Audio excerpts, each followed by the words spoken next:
Բարև ձեզ, Ստեփան Գրիգորյան YouTube-յան ալիքի մասնակիցներ։ Ողջունում եմ ձեզ բոլորիդ։ Այսօր ապրիլի 5-ն է։ Մենք շարունակում ենք մեր աշխատանքը, որը պետք է մեր հասարակության, եւ սփյուռքայության, եւ հարցախայության, եւ բոլոր առանց բացառության Հայաստանի Հանրապետության քաղաքացիների համար։ Այսօր մենք կխոսենք մի քանի թեմաներից։ Առաջի հերթին ես ուզում եմ ձեզ ներկայացնեմ այսօրվա զարգացումը Միացյալ Նահանգներ Ռուսաստան հարաբերություններում, կարծես թե դրական տենդենս կա այն իմաստով, որ Դոնալդ Տրամպը իր թիմը սկսեցին հասկանալ, որ Պուտինը իրանց խաբում է։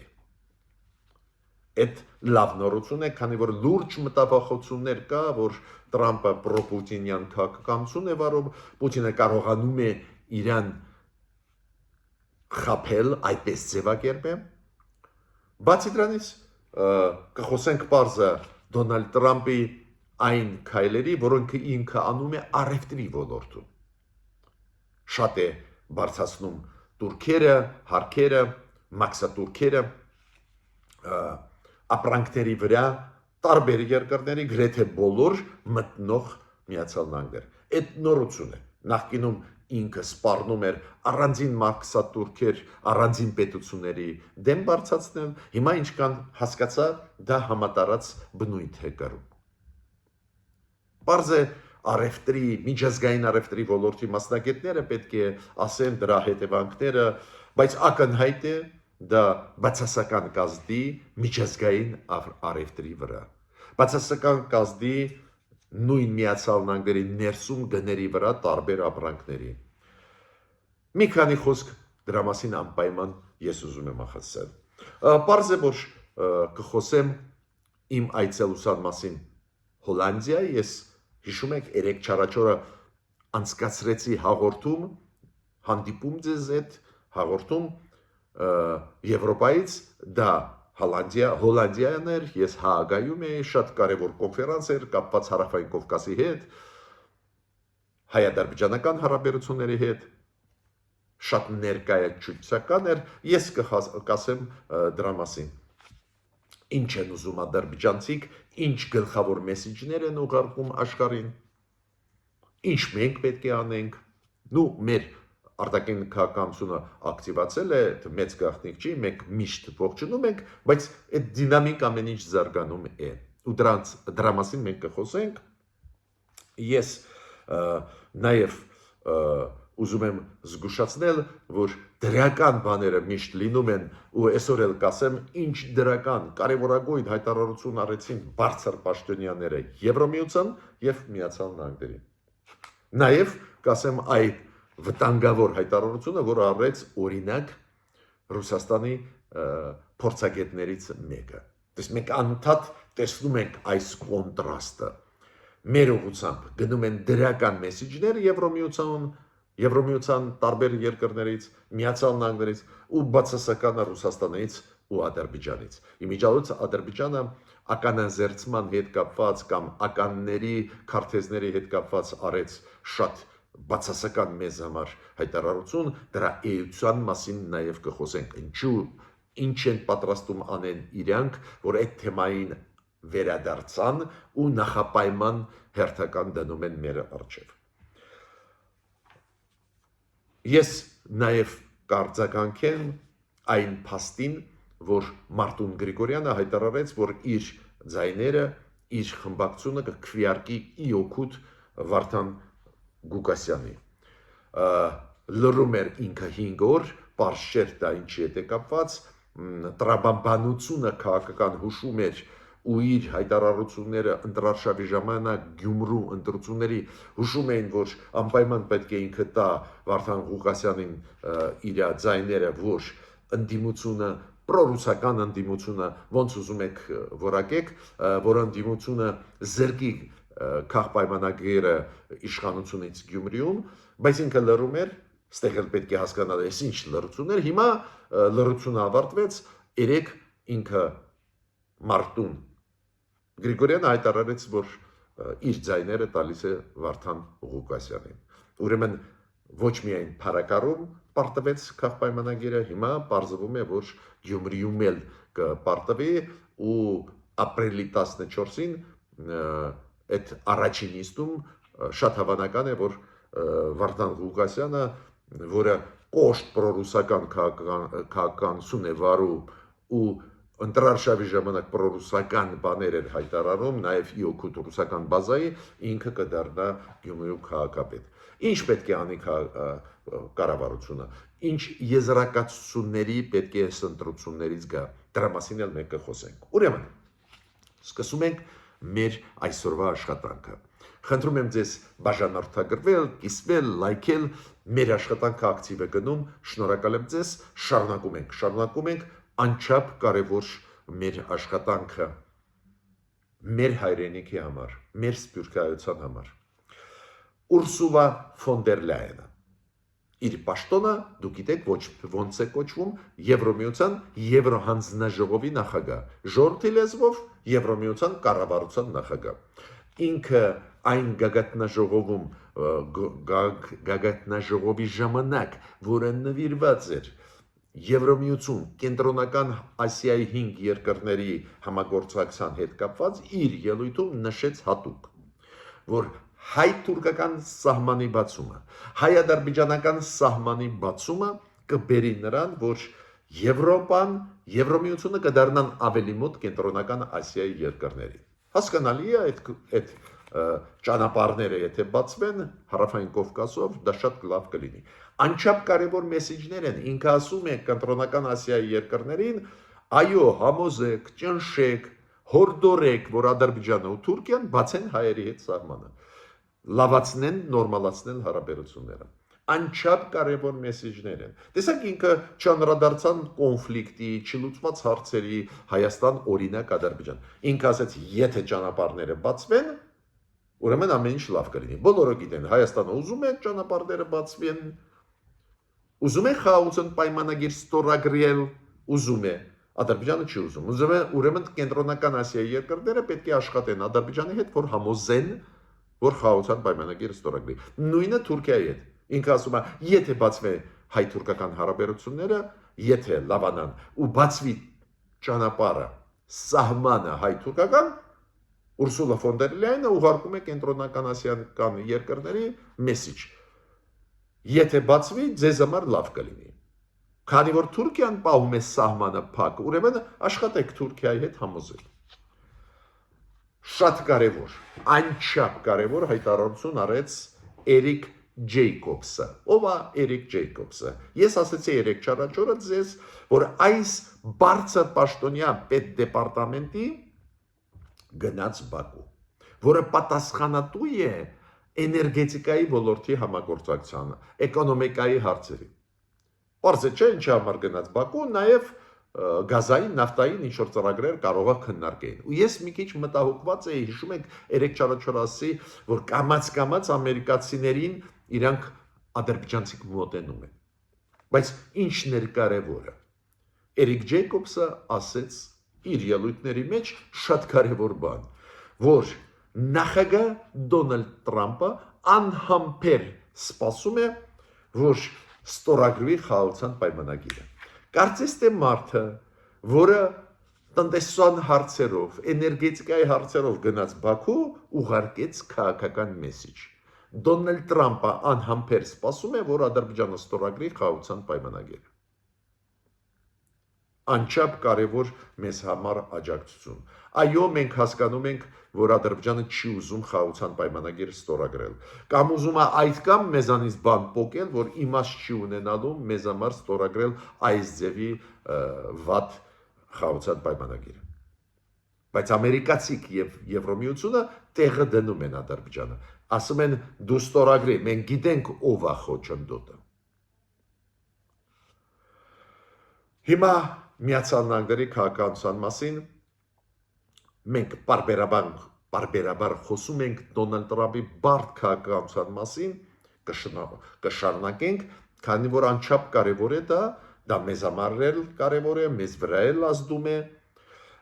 Օրինակ, շատ կարևոր է ու շատ դրական ինֆորմացիա է, որ Մարկո Ռուբիոն ինչ ասեց։ Դուք գիտեք, որ Բրյուսելում անցավ ՆԱՏՕ-ի արտգործնախարարների նիստը, որտեղ որ ելույթ ունեցավ Մարկո Ռուբիոն ու ասեց, որ ես չունեմ ոչ մի տեղեկություն, որ Ռուսաստանը Միացյալ Նահանգների հետ պլանավորում են ավիա կապը վերականգնել, ավիացիայի համագործակցությունը վերականգնել, չվերթներ, որ լինեն Միացյալ Նահանգները Ռուսաստան, ասում է ես ոչ մի այս ինֆորմացիա չունեմ։ Ավելին կոնգրեսը հորդորում է Տրամպին ուժեղացնել Ռուսաստանի դեմ սանկցիա, քանի որ սանկցիաներ Ռուսաստանի դեմ, քանի որ Ռուսաստանը չի ուզում խաղաղություն հաստատել։ Քանի որ ինքը ասում է, մենք տեսնում ենք, որ Ռուսաստանը շարունակում է ռազմական գործողությունները, խոստում տալիս է, որ ուզում է խաղաղություն, ու Տրամպն էլ նախագահ հիշում եք, հաճախ ասում էր, չէ, բայց ուզում են, չեն կանգնացնում պատերազմը։ Հիմա փոխվեց տոնը եւ Դոնալդ Տրամպի եւ Մարկո Ռուբիոյի։ Նրանք ասում են, մենք տեսնում ենք, որ Ռուսաստանը չի ուզում։ Եթե համոզվենք, որ չի ուզում խաղաղություն, բարձր սանկցիաները կուժեղանան։ Ու հիշում եք, 2 օր առաջ Ռուսաստանի պաշտոնյաները, ովքեր բանակցությունների մեջ են ամերիկացիների հետ, պարզվեց, որ ֆեյք տարածեցին, սուտ տարածեցին, որ իբր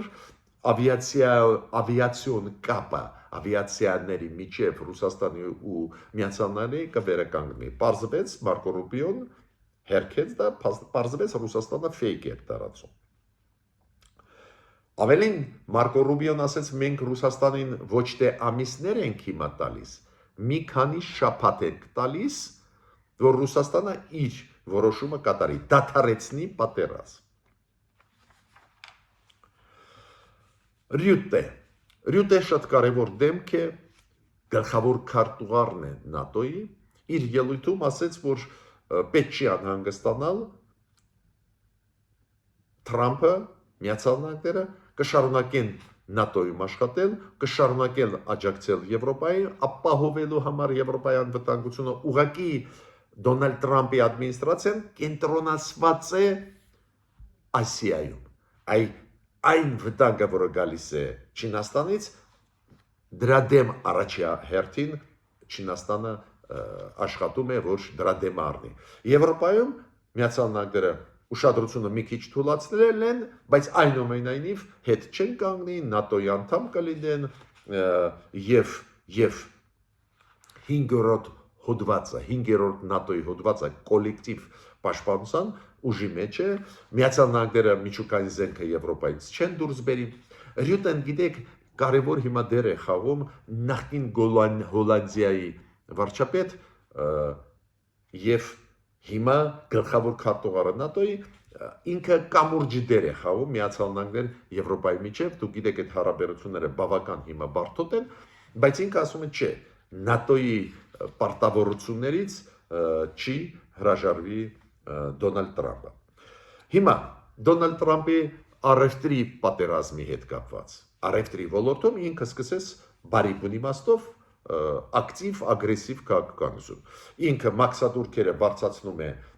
ոչ միայն կոնկրետ երկրների դեմ, ինչը սկսեց հիշում եք ինքը Կանադայի դեմ, Մեքսիկայի դեմ, Եվրոմիության դեմ, հիմա ինքը դա տարածեց մաքսատուրքերի բարձրացումը ամբողջ գրեթե աշխարհի դեմ ուղված, նաև մեր երկրների դեմ, Հարավային Կովկասի, նույնիսկ Իսրայելի դեմ բարձրացրեց 17%-ով հարկերը, մաքսատուրքերը։ Հիմա ինչ է դա նշանակում։ Մասնագետները պետք է ասեն, առևտրի ոլորտի, այս կոշտ քայլերը Միացյալ Նահանգների, խոշորագույն խաղացողի աշխարհում առևտրի ոլորտում ինչի կբերի։ Մեկ բան նույնիսկ չի լինելով մասնագետ տնտեսական ոլորտում կարելի ասել գները ապրանքների Միացյալ Նահանգների ներսում կբարձրանան լրջագույնս ու այդ մարդիկ տեսնում են տարբեր ոլորտներում Միացյալ Նահանգների։ Մյուս կողմից Տրամպը ասում է, բայց մաքսատուրքերի բարձրացումը օրինակ Չինաստանի, Վիետնամի ապրանքների, ովքեր մտնում են Միացյալ Նահանգներ, կբերի նրան, որ մեր ապրանքները Ամերիկայի ներսում մրցունակ կլինեն։ Կոպիտ ասած, այդ գների բարձրացումը կբերի նրան, որ ինչ որ աշխատատեղեր դրա դիմաց կբացվեն։ Չգիտեմ կաշխատի դա թե ոչ, եթե դու ամբողջ աշխարհի դեմ քայլեր ես անում ու այդ ամբողջ աշխարհը քեզ պատասխանում է։ Բայց իրոք դիսբալանս ճիշտը պետք է խոսենք, դիսբալանս առևտրական կար։ Օրինակ, Չինաստանի հետ առևտուրը Միացյալ Նահանգների հասնում է 700 միլիարդ դոլարի։ 700 միլիարդ։ Ու այդ 700 միլիարդից միայն 160 միլիարդը դա ապրանքներ են, որոնք Ամերիկան ծախում է Չինաստանում։ 540 միլիարդ ապրանք ծախվում է Չինաստանի ապրանք ծախվում է Միացյալ Նահանգների շուկայում։ Նու դիսբալանսը մեծ է։ Ինքը ուզում է վերականգնի, բայց Չինաստանը պատասխանեց, դուք գիտեք, ու եթե Դոնալդ Տրամպը 25%-ով բարձրացրեց մաքսատուրքերը չինական ապրանքի համար, որը մտնում է Ամերիկան, Չինաստանը ամերիկյան ապրանքների, որոնք մտնում են Չինաստան, բարձրացրեց 34%-ով։ Դες Չինաստանը պատասխանեց բավական կոշտ, ավելի բարձր մաքսատուրքերով, Տրամպը ասում է դա սխալ քայլ է, դա հետևանքներ կունենա, չգիտեմ, միակողմանի մենակ Չինաստանի դեմ չի աշխատի, նաև Միացյալ Նահանգների դեմ է աշխատելու։ Ուրեմն բարդ քաղաքականություն է վարում Դոնալդ Տրամպը, նայենք արդյունքները առևտրի ոլորտում ինչի կբերի։ Մեկ բան երևում է այսօր էլ ապրանքները Ամերիկայի ներսում սկսեցին թանկանալ։ Պարզը մյուս երկրներում են կթանկանան ինչ-որ ապրանքներ, պարզը մյուս երկրներն էլ տուժած դուրս կգան, բայց միանշանակ է, որ ապրանքների գինը Ամերիկայում տարբեր կսկսեն բարձրանալ։ Հիմա ինչ է ասում Ստեֆան Դյուժարիկը։ Ինքը պաշտոնական ներկայացուցիչն է ՄԱԿ-ի։ Ինքը ասում է փորձ է ցույց է տալիս, որ առևտրի ոլորտում այս ձերի քայլեր իրար դեմ, որը կոչվում է առևտրական պատերազմներ, ոչ ոքի լավ բանի չեն բերում։ Չկա հաղթող այդ process-ում։ Բոլորը ինչ որ մակարդակով կտուժեն։ Հիմա անցնում են այսօրվա կարևորագույն հարցին։ Ադրբեջանը հայտարարություն արեց, որ եւ արտգործնախարարը Ադրբեջանի եւ Ադրբեջանի Միլի Մեջլիսը պարլամենտը միաժամանակ արեցին հայտարարություն, որ Հայաստանը մեզ տվեց քարտեզներ, որոնք լիարժեք չեն, ականների տեղակայման քարտեզներ։ Հայաստանը տվեց մեր քարտեզները, որոնք լիարժեք չեն ու մենք պահանջում ենք աշխարհից, դիմում ենք աշխարհին, որ ճնշում լինի Հայաստանի վրա, որ Հայաստանը այդ քարտեզները ամբողջությամբ մեզ տան, այլ ոչ թե մի մասը։ Դուք գիտեք, որ Ադրբեջանը անընդհատ մեզ մեղադրում է նրա մեջ, որ մենք զինադադար խախտում ենք, այդ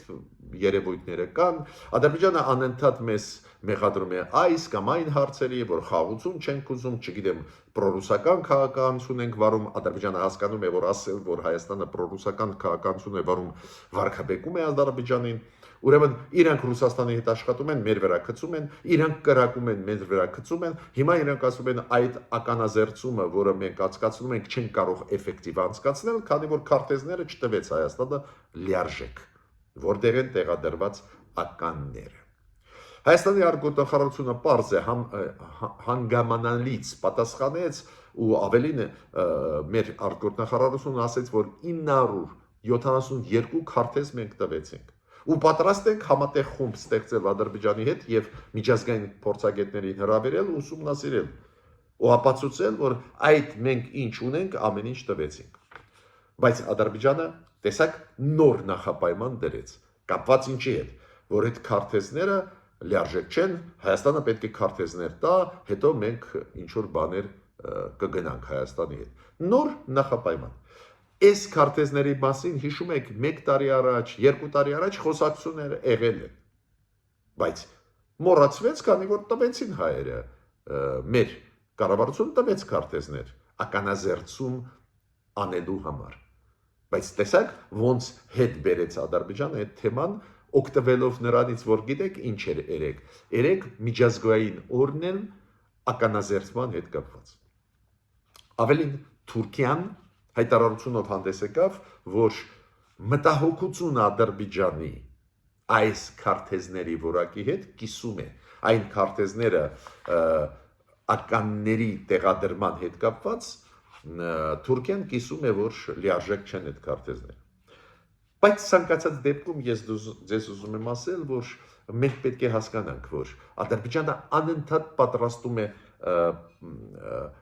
պայմաններ, որ մեղադրանքներ ուղարկում է մեր ուղղությամբ, այդ չի համար, պատրաստում է ագրեսիվ քայլեր անելու, պատրաստում է միջազգային հանրությունը նրան, որ իբր Հայաստանը կառուցողական չի, ականները դրած են, մեր մարդիկ զոհվում են, ուրեմն Հայաստանը մեղավոր է, հետո ասում է Հայաստանը զինադադարը խախտում է, այդ ամբողջ արշավը, որը տանում է մեր դեմ Ադրբեջանը, նվիրված է նրան, որ պատրաստի աշխարհին, որ պետք է պատժել ռևանշիստ Հայաստանին, կարճ ձևակերպեմ։ Հիմա մերոնք աշխատում են, այդ ճիշտը պետք է ասեմ, դուք գիտեք, բավական ակտիվ է տանում քաղաքականությունը, արտաքին քաղաքականությունը, այսօր Հայաստանը դա շատ լավ է, հիմա մենք ավել ենք ուզում միշտ ու կուզենանք ու փորձում ենք աջակցել որպես փորձագետներ մեր լուման ունենալ այդ ընդհանուր գծի մեջ, որ ապացուցենք, որ ապակառուցողականը հենց Ադրբեջանն է,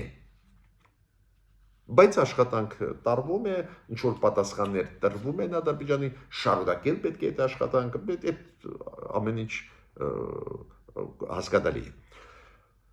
Հիմա, բայց այնուամենայնիվ, այդ քայլերը Ադրբեջանի ցույց են տալիս, որ նույնիսկ ճնշումը Եվրոմիության Միացյալ Նահանգների իրենց վրա, որ ստորագրեն խաղաղության պայմանագիրը, իրանք գոնե հիմա կարողանում են անտեսել, մանևրում են ու պատրաստում են ինչ որ քայլեր մեր դեմ ուղղված։ Ուրեմն պետք է հասկանանք դա, էսա իմ գլխավոր ասածը։ Կառավարությունը պետք է իմանա հասկանա։ Հիմա մի քանի խոսք ուզում եմ ասել այն միջոցառմանը, որ ես մասնակցել եմ Հաագայում, Հոլանդիայի այդ քաղաքում, որտեղ դու գիտեք կա միջազգային քրեական դատարան, որտեղ որ կա միջազգային ՄԱԿ-ի դատարան, Հաագան այդ կենտրոնն է այդ միջազգային դատարանների, ես պետք է ասեմ, որ նաև կոնֆերանսի դուրս ունեցել եմ կարևոր հանդիպումներ հայտնի Հոլանդիայի think tank-ների վերլուծական կենտրոնների հետ, նաև մարդկանց, ովքեր կապ ունեն հենց միջազգային քրեական դատարանի աշխատանքի հետ փորձագետների, այդ աշխատանքը մենք տանում ենք որպես փորձագետներ, տարածում ենք այն ճշմարտությունը, որը կա, որ Հայաստանում շատ ու շատ ավելի մեծ է ժողովրդավարությունը համեմատ այլ երկրների, ուրեմն հենց Հոլանդիան պետք է մեզ հետ աշխատի, մեզ աջակցի, պարզ այդ աշխատանքը կատարվում է, դրա մասին ես չեմ հիմա ծավալվելու, բուն այս կոնֆերանսի, որը ես մասնակցել եմ, շատ կարևոր ֆորմատ է դա նվիրված է Հարավային Կովկասին, Հարավային Կովկաս Եվրոմիություն, Թուրքիա համագործակցության, ու ստեղ է, որ Հայաստանից ելույթներ ունեցել են 3 փորձագետներ, առաջի նիստում ես եմ ունեցել ելույթը, երկրորդ նիստը, որը նվիրված էր Եվրոմիության Հայաստան հարաբերությունները Բենյամին Պողոսյանը ելույթ ունեցավ, երրորդ նիստը, որը նվիրված էր Եվրոմիություն Թուրքիա հարաբերություններ Հայաստանից Ջոնի Մելիքյանն էր փորձագետ ելույթ ունեցել, իմ ելույթը նվիրված էր Հարավային Կովկասի ապագայի, Հարավային Կովկասի հարցերի լուծման ու պարզ է հայ-ադրբեջանական կոնտեքստը ստեղ կարևորագույնն էր, ու պետք է ձեզ ասեմ, որ ես զգուշացրեցի, որ եթե Ադրբեջանը չի ստորագրի խաղաղության պայմանագիրը, եթե չնորմալանան մեր հարաբերությունները Թուրքիայի հետ, այս ռեգիոնը նայել որպես միասնական քաղաքական ռեգիոն անհետեթություն է։ Հայաստանը կառուցողական է, այս գործող իշխանությունները ես ասեցի, որ իրոք ուզում են խաղաղությունը, իրոք կոնստրուկտիվ են, բայց նշեցի, որ նախապայմաններ ադրբեջանցիք դնում են, որոնք քանդում են այս ամբողջ հնարավոր դրական զարգացումները, խոսեցի ժողովրդավարության մասին Հայաստանում, խոսեցի ու այդ շատ թույլ կողմ է, քանի որ ավտորիտար ռեժիմ է Ադրբեջանում, երբ որ դու խոսում ես, շեշտը դնում ես նաև ժողովրդավարության վրա, շատ է թույլանում դիրքերը ադրբեջանցիների,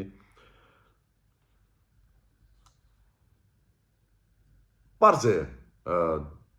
Ռուսաստանի դեստրուկտիվ դերի մասին ես խոսացի, նաև նրա մասին, որ Ռուսաստանը Ադրբեջանի հետ շատ մոտ են հիմա, ադրբեջանցիք, գիտեք, արձագանքում էին, բայց իրանք սիրում են այդպես դեմագոգիկ բաներ ասել, չէ, մենք Ռուսաստանի հետ չենք, մենք ուզում ենք խաղաղություն, իրանք հասկանում են, որ Ռուսաստանի մոտ լինելը իօգուտ իրանք չի աշխատում, ուղղակի իրենք ասում են ոնց Հայաստանն է Ռուսաստանի հետ դաշնակիցը,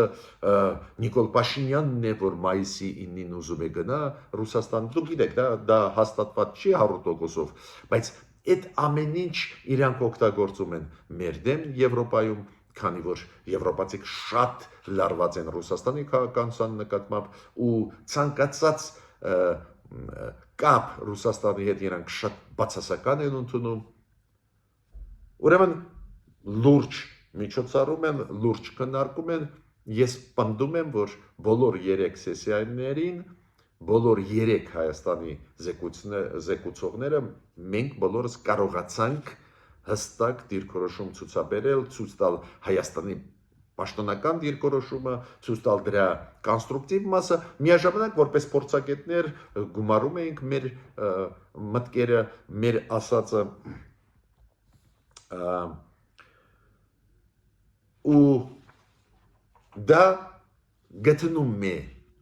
կողմնակիցներ Եվրոպայում։ Ակնհայտ է կողմնակիցները մեր մեծ թվով են, բայց այդ կողմնակիցներին պետք է կարողանաս տալ մատուցել նոր եւ նոր ինֆորմացիան։ Օրինակ, Ադրբեջանը օգտագործում է այդ նարատիվները, որ ռևանշի է պատրաստում եւ այլ, դու պետք է պատասխանես հստակ, ցույց տաս, որ իրանք դեստրուկտիվ են, քանի որ Ադրբեջանը ինչ ասում, այն նոյեմբերին ինչի չեկաք Բաքու չստորագրեցինք։ Գիտեք, հնչում է շատ տրամաբանական։ Այ մեծ հիշում եք COP 29 կոնֆերանս կլիմայի փոփոխության հետ կապված, Հայաստանը համաձայնվեց, որ Ադրբեջանում լինի, բայց ինչի չեկաք, եթե գայ կարող է մենք ստորագրենք։ Պարզ է այդ իրանց նարատիվները, ստերը պետք է ջարդես։ Ոնց կարար Հայաստանից պատվիրակություն գնալ Բաքու, երբ որ գերիներ կան, երբ որ հումանիտար հարցեր չի ուզում լուծել Ադրբեջանը։ Բայց ամեն մի իրենց ստի մանիպուլյացիայի դու պետք է կոռեկտ գրագետ պատասխանես։ Ես կարծում եմ, որ մենք որպես փորձագետներս կարողացանք շատ ու շատ հարցերին պատասխանել։ Ես նաև պետք է շատ կարևոր միտք ասեմ, ես այսօր առավոտ կարդացի մեկ ռուս քաղաքագետի բավական ճանաչված մտքերը ձեզ ասել։ Ինքը ինչ է ասում, կարդացի այսօր, զարմացած էի։ Ինքը ասեց, եթե հայերը կռվեն, ոնց կռվել են կռվում էին հայերը 1990 թվին։ Եթե հիմա կռվեն, միանշանակ հաջողություն կունենան ու դաշնակից կունենան։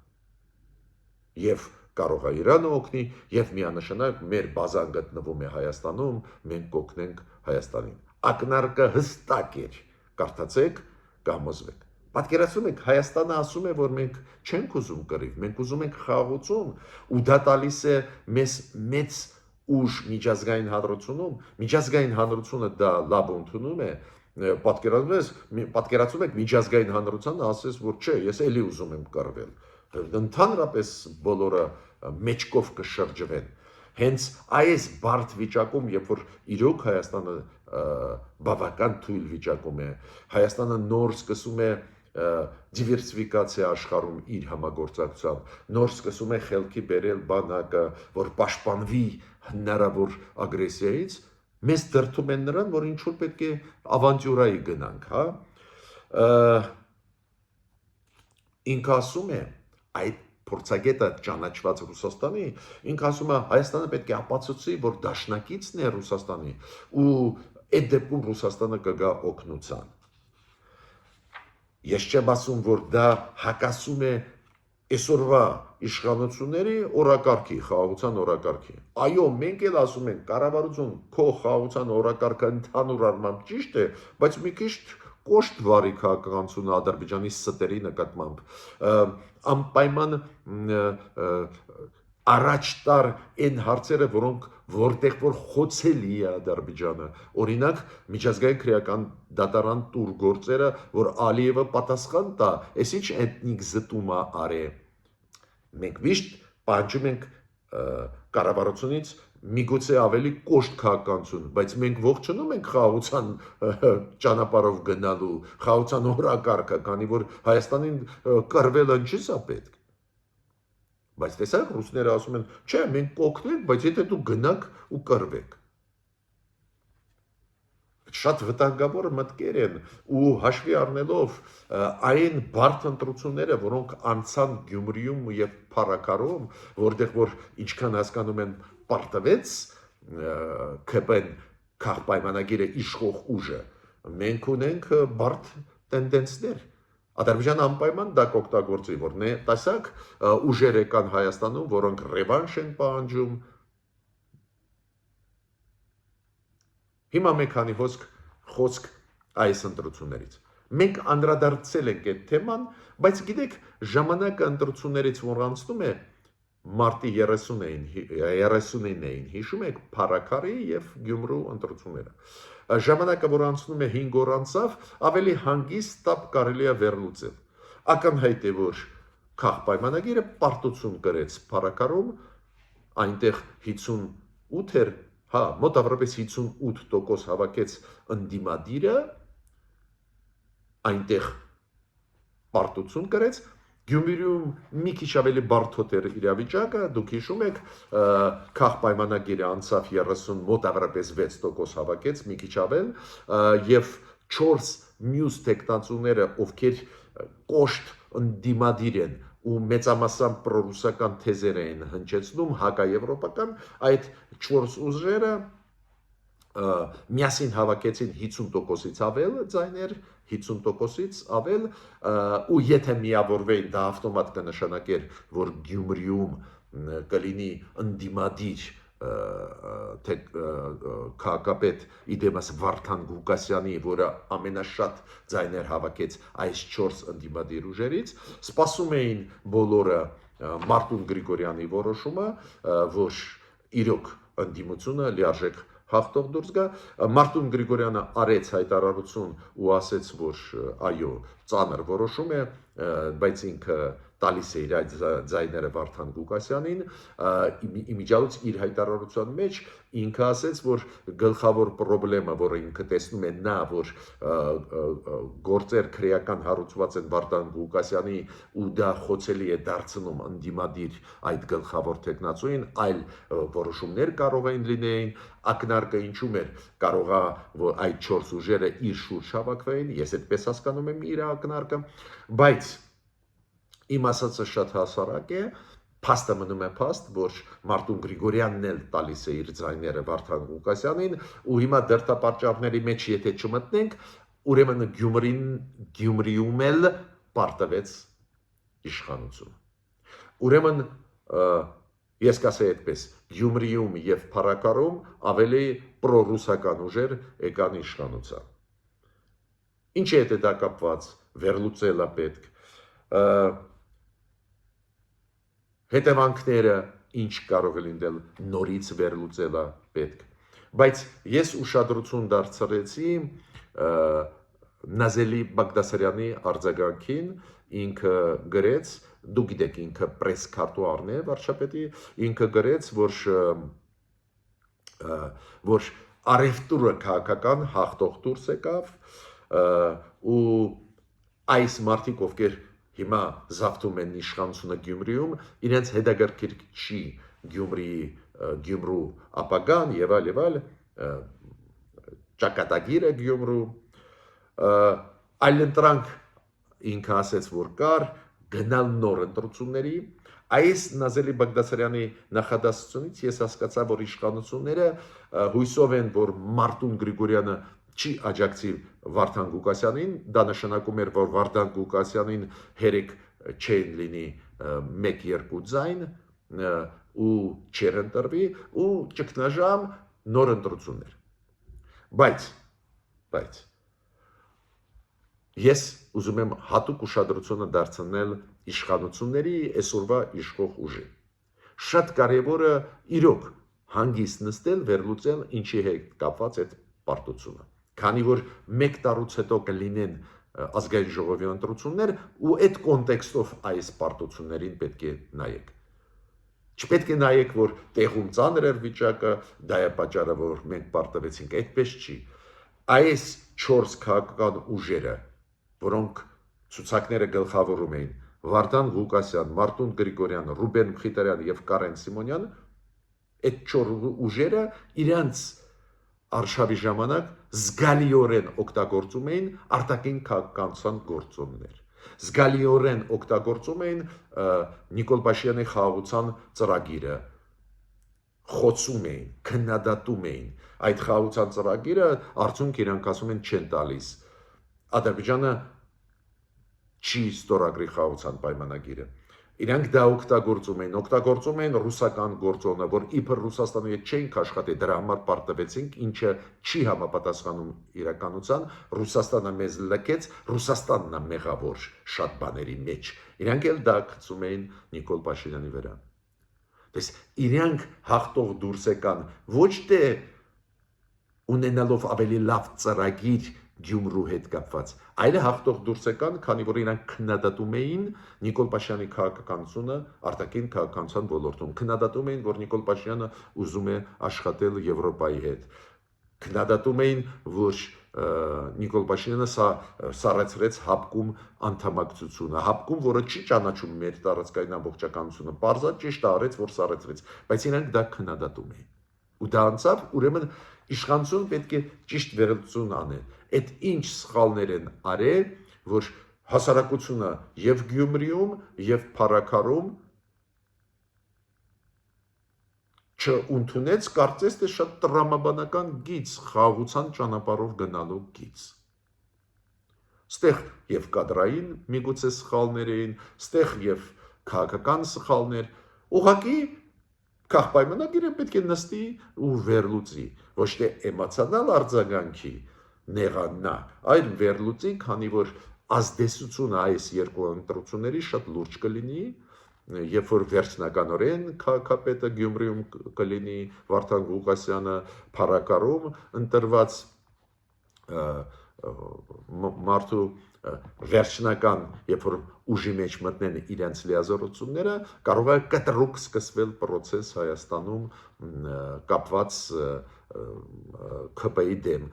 քանի որ այդ 4 ուժերը, որոնք Գյումրիում միասին հիմա ունեն մեծամասնություն, իրենք կառուցել են իրենց ընտրարշավը, գիտեք ինչի վրա, հակակ իշխանական, ԿՊ-ից զրկել իշխանությունից, ԿՊ-ից զրկել ցանկացած գնով իշխանություն։ Ես ավարտեցի իմ այսօրվա ելույթը, իշխանությունները դա պետք է վերլուծեն իրավիճակը, իշխանությունները պետք է վերլուծեն ու փոփոխություններ անեն եւ ներքին քաղաքականության մեջ, եւ արտաքին շեշտադրումները առանձին դեպքերում շատ օգտակար է փոխել, ուժեղացնել, թուլացնել ինչ որ գծեր։ Ես ավարտեցի իմ ելույթը, մինչ նոր հանդիպումներ։